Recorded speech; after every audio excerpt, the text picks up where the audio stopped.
Ils sont des centaines au Pakistan à avoir recours à ce genre de sécurité personnelle. Même les médecins ou les ingénieurs sont susceptibles d'être kidnappés contre rançon. Conséquence, c'est la course à l'armement, spécialement dans le nord-ouest du pays. En moyenne, 800 licences de port d'armes sont délivrées à Peshawar chaque mois. À 40 km de là, le village de Dara Demrel, spécialisé dans l'industrie de l'armement, fait maison. Les fabricants sont capables de copier n'importe quel modèle. On assemble toutes les pièces. Ça, c'est le canon, et ça, c'est sa protection. On les assemble pour faire une Kalachnikov. Des acheteurs viennent de tout le pays se fournir ici.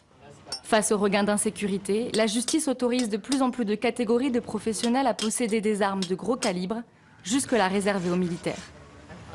Les compagnies de sécurité viennent se fournir ici. Par exemple, les écoles sont maintenant obligées de se protéger et d'avoir des gardes. Ça, c'est une arme qui va servir à un garde d'école. On vend de tout aux compagnies de sécurité. Des calibres 12, des 7 mm, des 8 mm.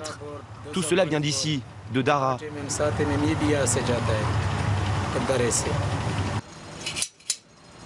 18 millions d'armes, légales ou illégales, circulent en ce moment au Pakistan.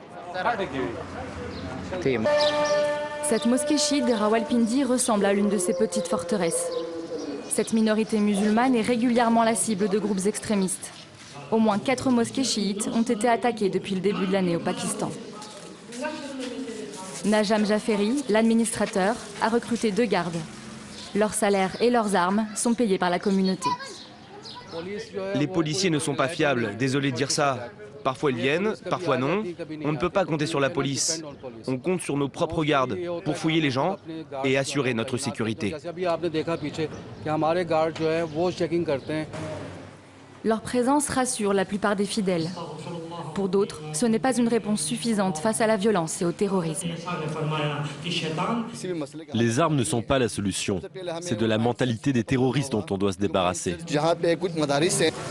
Récemment, le ministère de l'Intérieur a annoncé vouloir réexaminer toutes les licences de port d'armes avant la fin de l'année. Jusqu'à présent, les annonces de régulation n'ont jamais été suivies d'effet.